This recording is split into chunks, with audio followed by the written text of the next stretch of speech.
गेल्या महिन्याभरापासून यवतमाळ शहरातील काही भागांमध्ये ड्रेनेजचे काम सुरू आहे।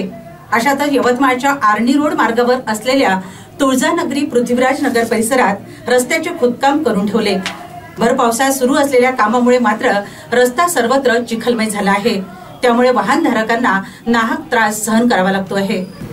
शहरात सुरू असलेल्या ड्रेनेजसाठी ऐन पावसाळ्यात खोदकाम सुरू आहे।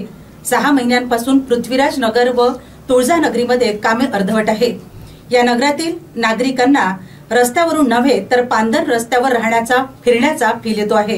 हा तर ठेकेदारांचा विकास आणि जनता भकास असा प्रकार आहे।